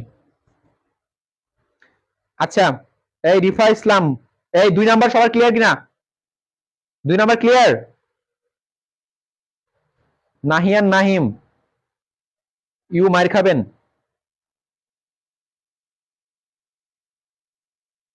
আচ্ছা, জি স্যার, জি স্যার, জি স্যার। ঠিক আছে, ঠিক আছে। এরপরে আসি 3-এ, দেখো। আচ্ছা, 3 নাম্বার কি প্রবলেম বলছে দেখো। ঠিক আছে, সবাই ক্লিয়ার? এই তো ধুমসে কমেন্ট করবা সাথে সাথে, আমি যখন বলবো সাথে সাথে কমেন্ট করবা যে ক্লিয়ার। 3 নাম্বারে কি বলছে? ব্যাংকিংহীন অনুভূমিক সমতল রাস্তায় নিরাপদে যানবাহনের বাঁক নেওয়া শর্ত কি? দেখো, আচ্ছা এটা একটু ক্লিয়ার করি আমি। ব্যাংকিং কোন তোমাদের পড়াইছিলাম আমি। সো একটু কন্ডিশন দেখো, আমি কয়েকটা কন্ডিশন বলি। রাস্তার বাঁক, বাঁক থাকা মানে হচ্ছে, এখন দেখো এখানে বলছে ব্যাংকিংহীন মানে রাস্তাটা ঢালু নাই। আমরা জানি রাস্তার বাঁকের ওখানে ঢালু রাখতে হয়, ঠিক আছে? কিন্তু এখানে ঢালু নাই, ঠিক আছে? তো ঢালু না থাকলে আমাদের কিন্তু ঘোরার সময় আমাদের যে বলটা, সেটা আমাদের আমাদের কেন্দ্রমুখী বল তো লাগবেই। একটা রাস্তার বাঁক যখন আমরা নিব, এরকম করে বাঁক যখন নিব, তখন তো কেন্দ্রমুখী বল লাগবে কেন্দ্রের দিকে। তো রাস্তাটা যদি ঢালু না রাখি, তাহলে কেন্দ্রমুখী বল তৈরি করবে কে? রাস্তার ঘর্ষণ। তো এখানে দেখো দিছে কি, এবং এই কেন্দ্রমুখী বলটা কখনোই ঘর্ষণ বলের থেকে বেশি হওয়া যাবে না, তাইলে কিন্তু অ্যাক্সিডেন্ট হবে। অর্থাৎ এই কেন্দ্রমুখী বল যেটা এফ ই, এখানে কেন্দ্রমুখী বলকে ওরা কি দিয়ে প্রকাশ করছে? এখানে সেন্ট্রিপিটাল ফোর্স এফ সিপি, সি পি, আর হচ্ছে তোমার হলো সেন্ট্রিপিটাল ফোর্স। এইটা আমার হচ্ছে যে আরেকটা কি, ঘর্ষণ বলকে ওরা কি বলছে? ঘর্ষণ বলকে বলছে ওরা হচ্ছে এফ।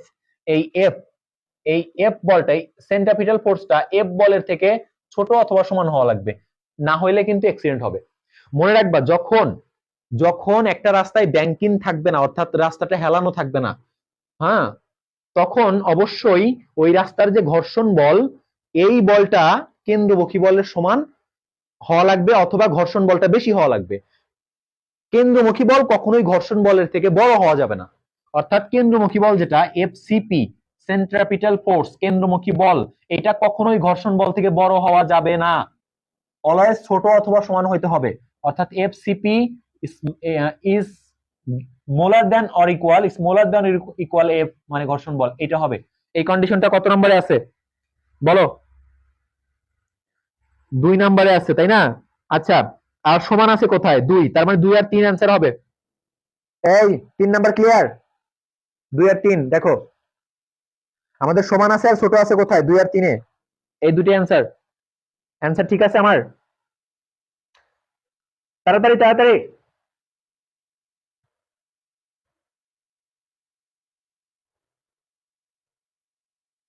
ওকে, নুসরাত ইসলাম। এই নুসরাত ইসলাম এটা যেন কে? ভুলে গেলাম।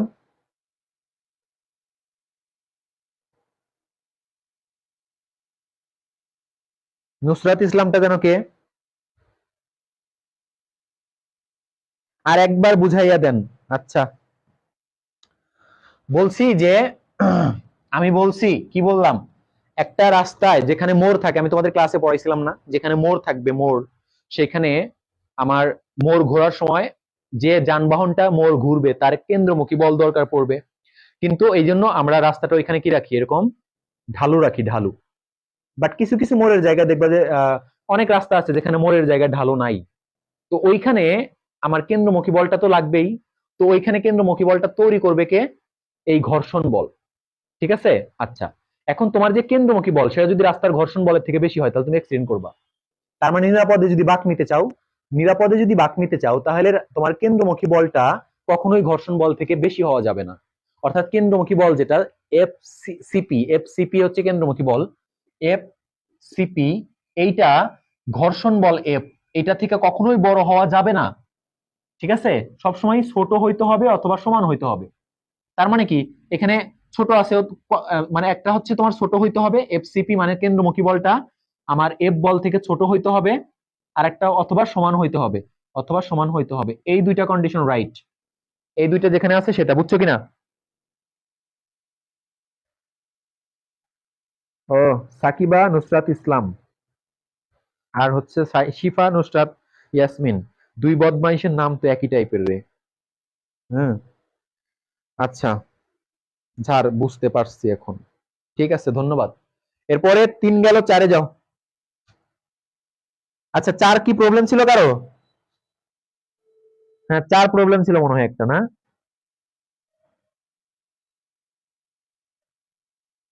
আচ্ছা দেখো, 4 প্রবলেম ছিল মনে হয় কারো। 4টা কি বলছে দেখো, 4 নাম্বার প্রবলেমটা বলছে কি, যে একটি কাঠের ব্লকের দৈর্ঘ্য হচ্ছে 0.24 মিটার, প্রস্থ 0.12 মিটার এবং উচ্চতা হচ্ছে 0.06 মিটার। একটা কাঠের ব্লক আছে এরকম, কাঠের একটা তক্তা, ঠিক আছে? এর উচ্চতা কত আছে এরকম, দেখো, এর উচ্চতা আছে কত, এরকম ব্যাপারটা। এই যে প্রস্থটা আছে 0.12 মিটার, ওকে, আর এটা আছে কত, 0. উচ্চতা আছে, এই প্রস্থ আছে 0.12 মিটার, উচ্চতা আছে 0.06 মিটার, আর এই দৈর্ঘ্য আছে 0.24 মিটার। এখন এটাকে দাঁড় করাইছি, মনে করো যে এরকম, এরকম শোয়ানো ছিল তো, এরকম দাঁড় করাইছি। তাহলে তোমাদের আমি ক্লাসে করাইছিলাম এগুলা, কার শক্তি ক্ষমতায় করাইছিলাম, যে একটা একটা এইরকম বস্তুকে যার দৈর্ঘ্য প্রস্থ উচ্চতা আছে, তাকে যদি আমি দাঁড় করাই, এবং কোন বরাবর দাঁড় করাইছি আমরা, দৈর্ঘ্য বরাবর, দৈর্ঘ্যটা এরকম শোয়ানো ছিল, এরকম দাঁড় করাইছি, তাইলে আমাদের ভর কেন্দ্রের স্মরণ নিতে হবে, কাজটা হবে এমজিএইচ, এমজিএইচ, এই এইচ এর জায়গায় কি নিতে হবে, ভর কেন্দ্রের স্মরণ। এইচটা তুমি কেমনে নিবা, এইচটা এমনে নিতে হবে যে L/2, অর্থাৎ আমি কোন বরাবর দাঁড় করাইছি, এল বরাবর দাঁড় করাইছি, এল বরাবর দাঁড় করাইছি, যার ফলে দেখো আমাদের L/2 মাইনাস, এটার আবার কি আছে, হাইট আছে না? যদি হাইট না থাকতো, ধরো পাতলা একটা কাগজের পেজ, একটা পাতলা কাগজের পেজকে দাঁড় করাইছো, তার মানে তার হাইট নাই, সেক্ষেত্রে শুধু L/2 হবে। কিন্তু এখানে তো হাইট আছে, হাইট আছে 0.6, তার মানে দৈর্ঘ্যকে 2 দিয়ে ভাগ করতে হবে, কিন্তু হাইট থাকার কারণে আবার হাইট কেও কি করা লাগবে, হাইট হচ্ছে 0. তোমার 0. কি, আচ্ছা, কে তোমার কেন্দ্র, এইচ জি বললাম আমরা, এইচ জি মানে হচ্ছে, আচ্ছা যাই হোক, এটা ভর কেন্দ্রের সরণ ইকুয়াল টু, মানে এইচ বললাম, এইচ ইকুয়াল টু কত হবে, এল বাই 2। আর এই যে উচ্চতা কত আছে, 0.06/2 হবে। তাহলে এল এর মান হচ্ছে কত, 0.04 ভাগ 2 মাইনাস 0.06/2। এটা হচ্ছে এইচ এর মান। এই এইচ এর মানটা তুমি এখানে বসাই দিবা, কাজ পাবা। দেখো কাজ কত হয়, এটা বলো তো আমাকে কত হয়। 4 নাম্বারটা, 4 নাম্বারটা ক্যালকুলেশন করো, 4 নাম্বারটা ক্যালকুলেশন করে বলো। 4 নাম্বারটার ক্যালকুলেশন কত হচ্ছে? তার মানে এখানে কত আসবে আমাদের, এখানে আসবে হচ্ছে 0.12 আর এখানে আসবে 0.03, তাই না? তো এটা নিয়ে কত আসতেছে আমাদের, তো টোটাল কাজটা এখানে যদি বসাই দাও এটা এখন, তাহলে কাজটা কত আসতেছে আমাদের।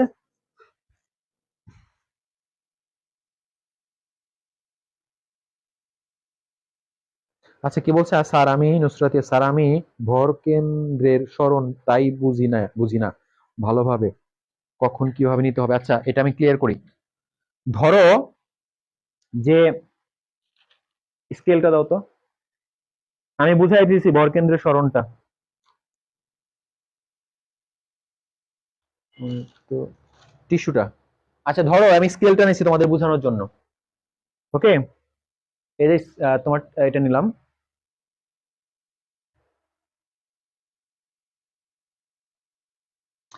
এইটা নিচ্ছি, ঠিক আছে। এখন দেখো এইটার আমি মোটামুটি ধরতে পারি এটার কোনো উচ্চতা নাই, শুধু দৈর্ঘ্য আর প্রস্থ আছে। মনে রাখবা ভর কেন্দ্রের সরণ বের করতে গেলে আগে তুমি দেখতে হবে বস্তুটাকে আমি কোন বরাবর দাঁড় করাচ্ছি। আমি যদি দৈর্ঘ্য বরাবর দাঁড় করাই তাহলে L/2, ঠিক আছে, L/2।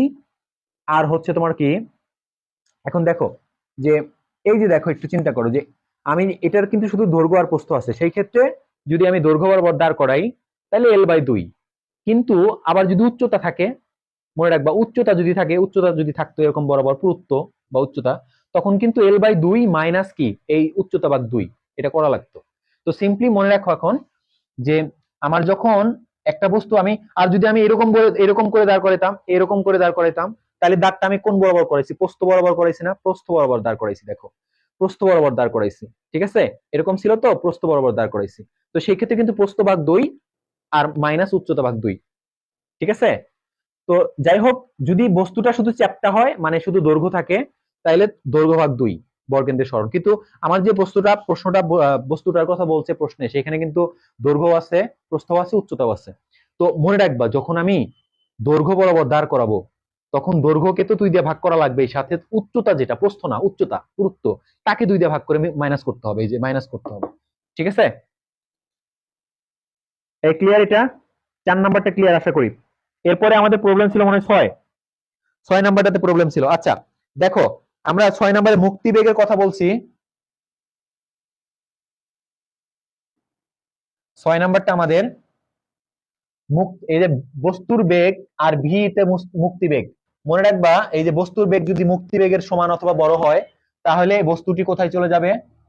এটা কিন্তু আমাদের ফিজিক্সে আমরা তার যে মহাকর্ষ বিকর্ষ চ্যাপ্টারে আমরা এটা পড়ছি যে, যদি আমাদের বস্তুর বেগটা মুক্তি বেগ থেকে বেশি হয়, তাহলে বস্তুটি কিন্তু আমাদের মহাশূন্যে চলে যাবে, মহাশূন্যে চলে যাবে, আর আসবে না পৃথিবীতে। আর যদি বস্তুর বেগ কার সমান হয়, মুক্তি বেগের √2 গুণ হয়, 2 সমান হয়, তাহলে কিন্তু এটা চাঁদের মতো, মানে পৃথিবীর উপগ্রহে পরিণত হবে।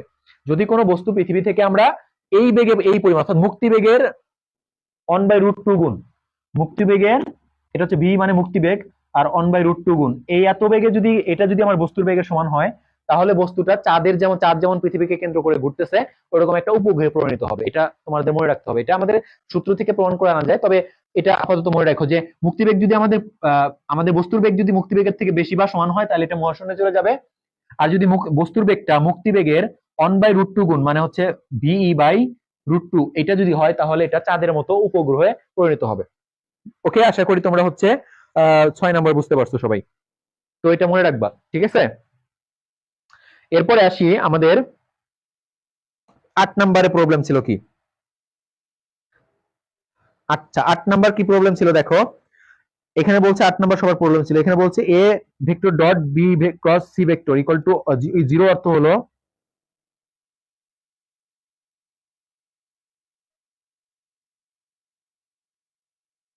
আচ্ছা 8 নাম্বারটা দেখো, 8 নাম্বারের এখানে কি কি বলছে আমি একটু বলি।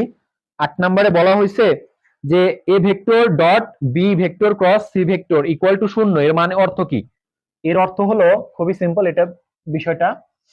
তো এইখানে দেখো A vector dot B vector cross C vector, এইটা এগুলাকে বলা হয় ত্রিগুণফল। এটা কি কি বলা হয়? ত্রিগুণফল। দেখো ত্রিগুণফল। আচ্ছা একটু খেয়াল করো তো, এইটা কি ভেক্টর না? এই B cross B vector cross C, এটা মানে কি একটা ভেক্টর পাবো, একটা ভেক্টর পাবো, ঠিক আছে?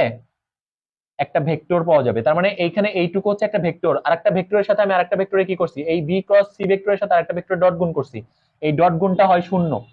তাহলে দেখো একটা ভেক্টরের সাথে এই বি ক্রস সি, এইটা একটা ভেক্টর, মাস্ট বি ভেক্টর, কারণ আমরা দুই এখানে বি ভেক্টর আর সি ভেক্টর, দুইটা ভেক্টরকে যখন ক্রস গুণ করি এটা সমান কিন্তু ভেক্টর পাওয়া যায়, ভেক্টর পাওয়া যায়। তার মানে B vector cross C vector, এটা ভেক্টর। তার মানে এই এটার সাথে আবার আমি কি করছি, এ কে ডট গুণ করছি। তার মানে একটা ভেক্টরের সাথে আর একটা ভেক্টরের ডট গুণ করলাম। ডট গুণ যদি 0 হয়, আমরা কি বলছিলাম, দুটি ভেক্টরের ডট গুণ যদি 0 হয় তাহলে ভেক্টর দুটি পরস্পর লম্ব হয়।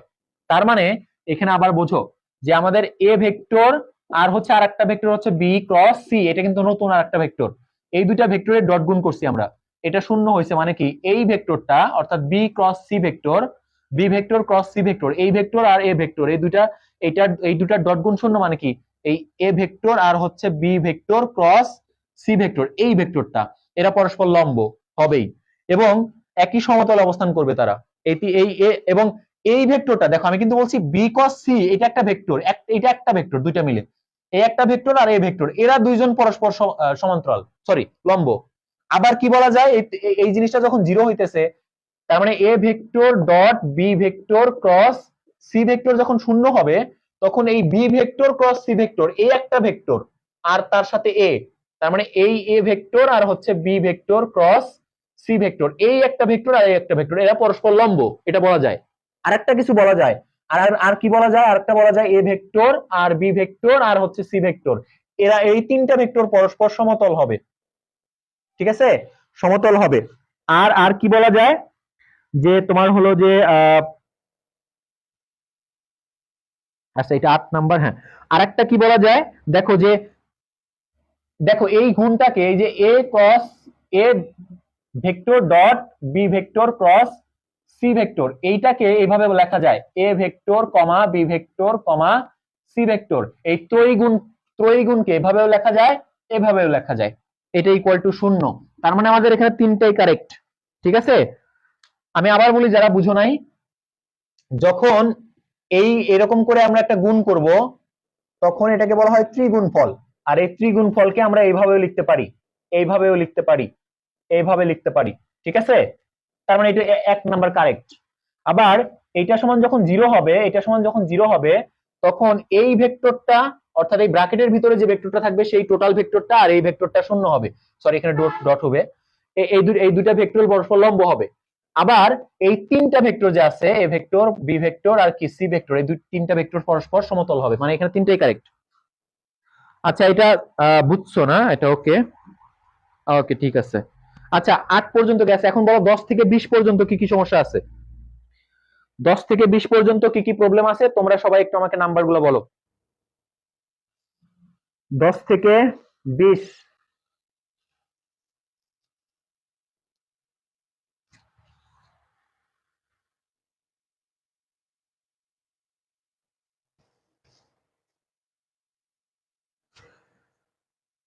10 থেকে 20 নাম্বারটা কি কি প্রবলেম একটু বলবা,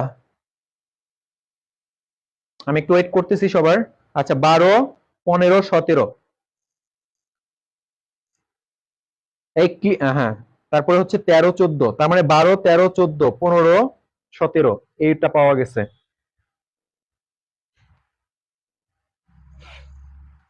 আর কি কি প্রবলেম আছে, এগুলাই। আচ্ছা ঠিক আছে শুরু করি, 12 নাম্বার দেখো।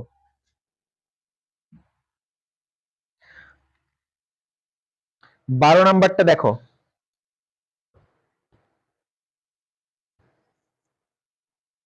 12 নাম্বারটাতে এখানে কি বলা হইলো, 12 নম্বরে বলছে যে কণার স্পন্দনের পর্যায়কাল কত। আচ্ছা এখানে দেখো, এখানে আচ্ছা ঠিক আছে, বুঝতে পারছি। 12 13 14 15 17, ওকে 12 13 14 15 17 আমি সলভ করে দিতেছি।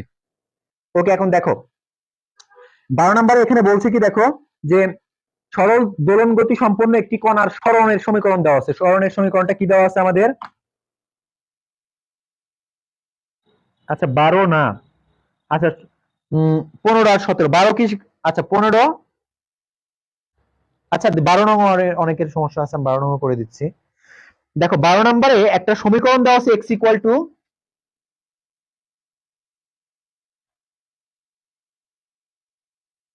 দেখো 12 নম্বরে একটা সমীকরণ দেওয়া আছে, x ইকুয়াল টু কত?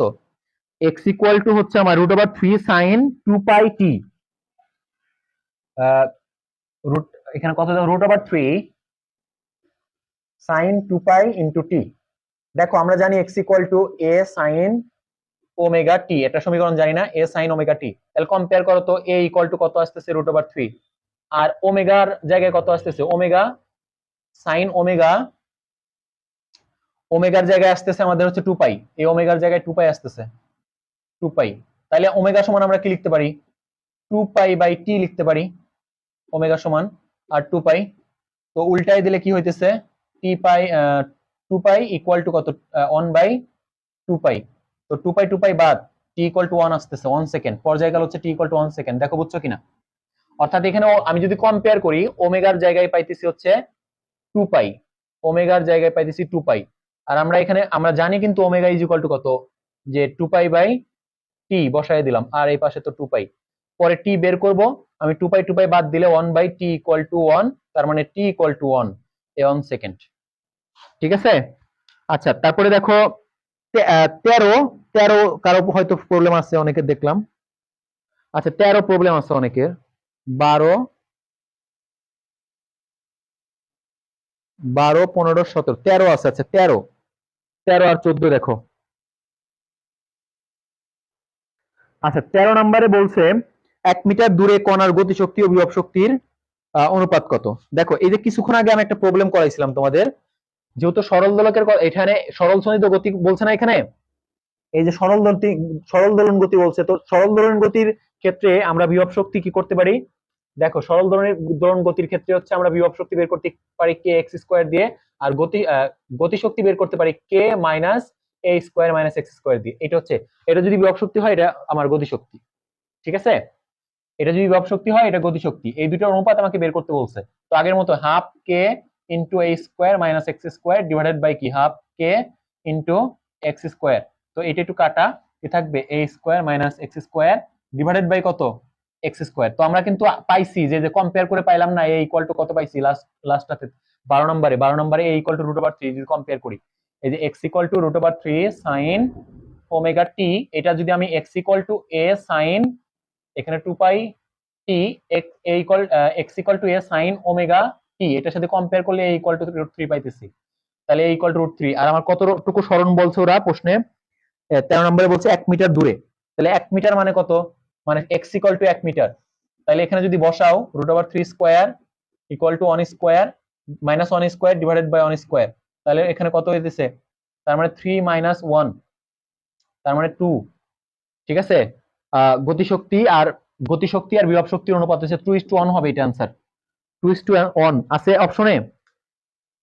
আচ্ছা 2:1, হ্যাঁ এটা খ নাম্বার आंसर হবে। আচ্ছা তারপরে দেখো 14 নাম্বারটা দেখো, 14 নাম্বার বলছে যে 14 নাম্বারটা দেখো বলছে কি, 2 মিটার দৈর্ঘ্য এবং 1 মিলিমিটার প্রস্থচ্ছেদে ক্ষেত্রফল বিশিষ্ট তারে 20 কেজি ভর ঝুলালে তারটি 1 মিলিমিটার প্রসারিত হয়। আচ্ছা বলছে তারটির পীড়ন কত। দেখো এটা বের করতে পারবা খুব ইজিলি, এই সূত্র দিয়ে বের করে ফেলতে পারবা। পীড়ন হচ্ছে আমরা জানি সবাই, পীড়ন y ইকুয়াল টু, সরি পীড়ন বের করতে বলছে, পীড়ন মানে কি, f বাই a। তো f মানে কি, এখানে তো f নাই, তাহলে mg দিয়ে f বের করে নাও, mg বাই a। তো m হচ্ছে 20 kg into 9.8 divided by a হচ্ছে আমার প্রস্থচ্ছেদের ক্ষেত্রফল। তো প্রস্থচ্ছেদের ক্ষেত্রফল এখানে তো আমার ইয়া দেওয়া আছে, তোমার প্রস্থচ্ছেদের ক্ষেত্রফল দেওয়া আছে 1, এই যে 1 mm স্কয়ার। কিন্তু আমরা জানি যে 1 mm থেকে 1 mm থেকে আমি যদি মিটারে যাই কি করা লাগবে, 1 গুণন 10⁻³ করা লাগবে, তাহলে মিটার হবে। কিন্তু নর্মাল থেকে মিটারে যাইতে আমার 10⁻³ দ্বারা গুণ করা লাগে, কিন্তু এখানে কি আছে, স্কোয়ার আছে না, তাহলে করা লাগবে 1 গুণন 10 ইনভার্স, এটা কি স্কোয়ার করলে কত হয়, 6 হয়, মানে 3 আর 2 গুণ করো, তার মানে এখানে 6 হবে, 10⁻6 দ্বারা গুণ করা লাগবে।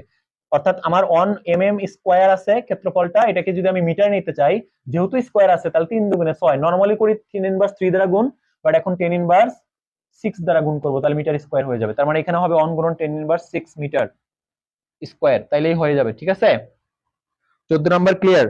আচ্ছা, প্রবলেম হচ্ছে 17 বলছে অনেকে, 15 প্রবলেম আছে অনেকের, 15। ঠিক আছে,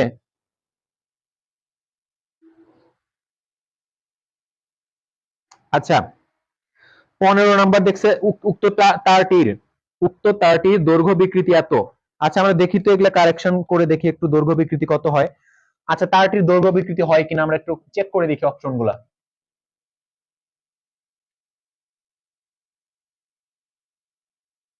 দেখো, তারটির দৈর্ঘ্য বিকৃতি, তো আমার এখানে আদি দৈর্ঘ্য কত দেওয়া ছিল উদ্দীপকে, এখানে 2 মিটার দৈর্ঘ্য, আর এখানে প্রসারিত হয় হচ্ছে এত, তাইলে প্রসারিত হয় হচ্ছে 1 mm, মানে পরিবর্তন হচ্ছে 1 mm প্রসারিত হচ্ছে, মানে কি এইটুকু স্মল এল এর মান, তার মানে 1 গুণন 10⁻³ ডিভাইডেড বাই 2। দেখো এটা ভাগ করে দেখো, একটু কত হয়, আমি একটু ভাগ করে দেখি, যে এখানে হচ্ছে 0.001 ভাগ হচ্ছে 2, তার মানে এটা হইতেছে আমাদের 5 গুণন 10⁻⁴। তাহলে দৈর্ঘ্য প্রসারণ কি আছে এটা, হ্যাঁ এটা তাহলে হইতেছে না আমাদের, 1 নাম্বার কারেক্ট না। 4 নাম্বারের অ্যান্সারটা কি হবে আমাদের,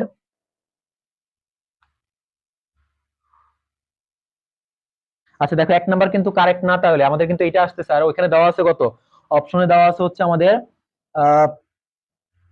0.5 গুণন 10⁻², তার মানে এটাকে এইভাবে লেখা যায়, তার মানে এইভাবে হবে না, এটা এইভাবে লেখা যাবে, তার মানে এটা হয় না, আমাদের 4 আসতেছে, ওদের হচ্ছে 1 আসতেছে, এটা কারেক্ট না, 1 নাম্বার কারেক্ট না।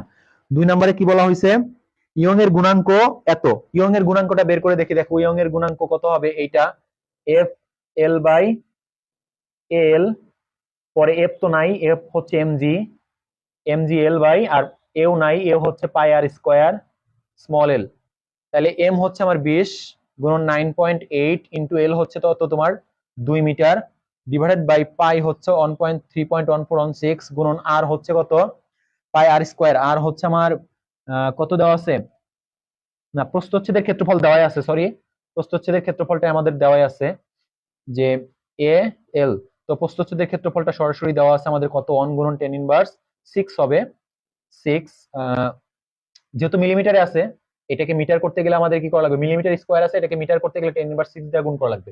এখন অনেকে বলবা মিলিমিটার থেকে মিটারে যেতে তো 10⁻³ দ্বারা করি, হ্যাঁ নরমালি করি, শুধু থাকলে সেটাকে আমি 10⁻³ করতাম, বাট যেহেতু স্কোয়ার আছে এই জন্য আমার এখানেও স্কোয়ার করা লাগবে, তার 10 দ্বিগুণে 6 হবে, 10⁻6 হবে, তার মানে এখানে 10⁻6। আর স্মল এল কত, আমার স্মল এল কতটুকু বৃদ্ধি পাইছে আমার, তোমার হচ্ছে যে বৃদ্ধি পাইছে 1 mm প্রসারিত হয়, তাহলে 1 mm প্রসারিত হয়েছে, তাহলে 1 গুণন 10⁻3, এটা হচ্ছে স্মল এল।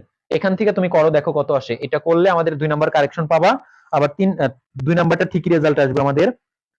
আর 3 নাম্বারটা কি বলছে, কৃতকাজের পরিমাণ, এটা তো আমরা কিন্তু ডাব্লিউ ইকুয়াল টু একটা সূত্র জানি, এখানে কৃতকাজের সূত্র কি জানি, W equal to half Y L by, আমাদের একটা ফর্মুলা আছে এখানে, half equal to Y A L square by L, Y A L square by capital এল, এটা একটা ফর্মুলা আছে, এটা দিয়ে করলেই কিন্তু হয়ে যাবে। ঠিক আছে, সো 2 3 কারেক্ট হবে, 2 3 কারেক্ট হবে। সো আশা করি এটা বুঝতে পারছো। 15 নম্বরের প্রবলেম সেভ। 17 নম্বরে দেখতেছি আমরা, 17 নাম্বারটা কি, 17 নাম্বার বলছে, আচ্ছা 17 নাম্বারটা তোমাদের আউট অফ সিলেবাস, এটা দরকার নাই, 17 নাম্বারটা বাদ দাও, 17 নাম্বারটা বাদ, এরপরে প্রবলেম আছে কিনা। এখন দেখো বাকিগুলা বলো 30 পর্যন্ত, 17 নাম্বারটা ক্যান্সেল, এটা দরকার নাই, এটা অন্য জায়গাকার প্রশ্ন, ওই যে ফার্স্ট চ্যাপ্টারের প্রশ্ন।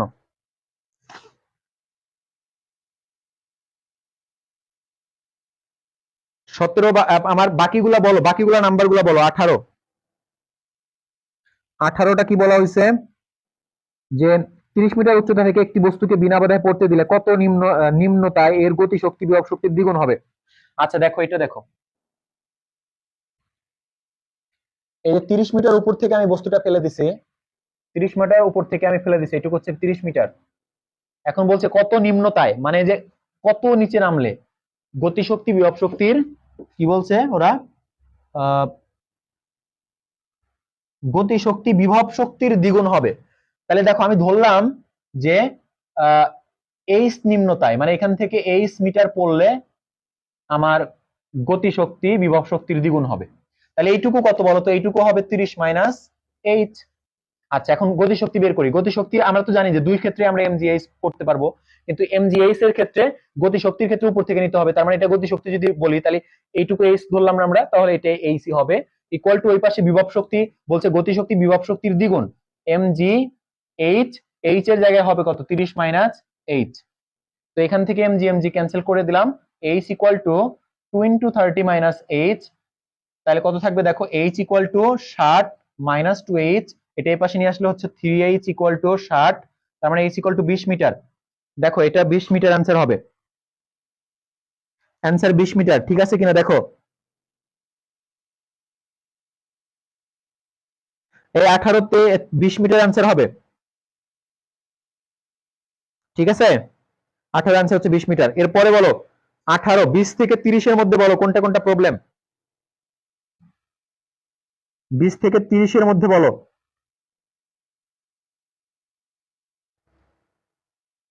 আচ্ছা 20 থেকে 30 এর মধ্যে প্রবলেম বলো।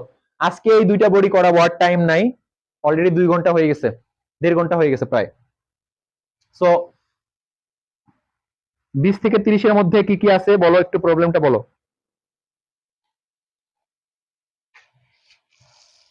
ফ্যান ভালো করে চালানো যাচ্ছে না, সো অনেক গরম, ঘামতেছি ভালো, কারণ ফ্যান চালাইলে অনেক নয়েজ হবে, তোমাদের প্রবলেম হবে।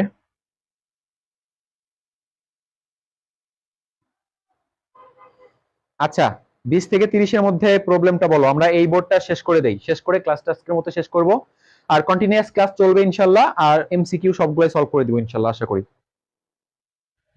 24 আদ্রিতা দিবা, 24 ওরফে পান্তাবাদ। হুম 24, ঠিক আছে 24। আচ্ছা দেখো 24 নাম্বারটা দেখো, যাদের 24 প্রবলেম আছে, 24টা সহজ প্রশ্ন, এটা কিছুক্ষণ আগে আমি আলোচনা করছি। আচ্ছা এখানে 24 নাম্বার কোশ্চেনে বলছে 23 নাম্বারে অনেকের প্রবলেম আছে, আচ্ছা দেখি দেখতেছি।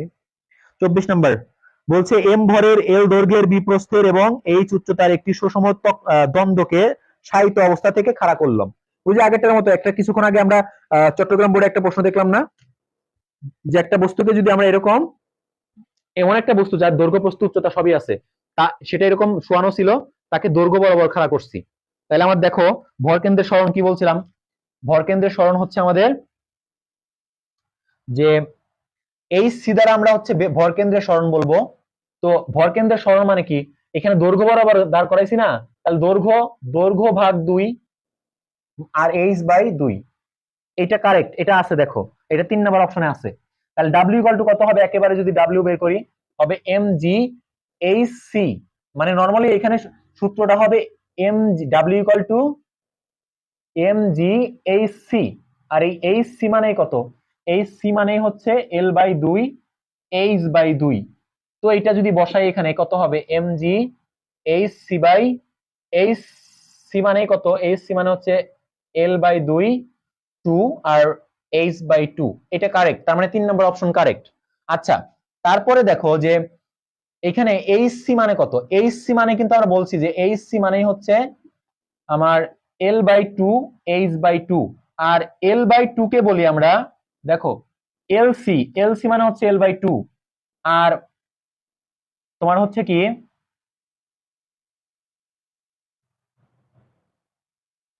আর এইচ জি, এইচ জি মানে হচ্ছে এইচ বাই 2, অর্থাৎ উচ্চতার ভরকেন্দ্রের সরণ, এইচ জি মানে হচ্ছে এইটা এইচ বাই 2। তার মানে আমরা যদি এখানে বসায় দেই, দেখো তো এল বাই 2 মানে হচ্ছে এলসি, এল এলসি না LG, sorry LG, LG LG LG আর H/2 মানে হচ্ছে কি Hg। তার মানে কি Hc ইকুয়াল টু কি লেখা যাবে, Hc equal to Lg minus Hg। এই যে এগুলাই আর কি, এই L/2 কে বলি আমি Lg বলি, আর H/2 কে বলি Hg, আর Lg মাইনাস এই টোটালটা Hc। তার মানে 2 নম্বর অপশনও কারেক্ট। ঠিক আছে, তিনটাই কারেক্ট এখানে। তার মানে আমি আবার একটু ক্লিয়ার করি, দেখো Hc মানে হচ্ছে টোটাল ভরকেন্দ্রের সরণ, এটা ইকুয়াল টু কি Lg মাইনাস Hg। ওই যে আমরা এখানে L/2 দিয়ে করছিলাম না, এই L/2 মানে কত, L/2 মানে হচ্ছে Lg, আর H/2 মানে কত Hg। ঠিক আছে, আর Hc মানে হচ্ছে কত, এই Lg মাইনাস Hg। ঠিক আছে, আচ্ছা, আর এই Hg মানে কত L/2, আর Hg মানে হচ্ছে H/2। তার মানে Hc মানে এটাও লেখা যাবে, এটাও লেখা যাবে, এটাও লেখা যাবে। ঠিক আছে, আর H এর জায়গায় Hc ইউজ করব।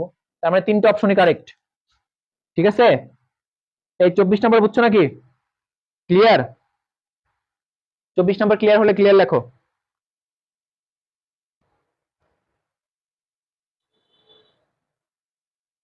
24 নাম্বার কি ক্লিয়ার?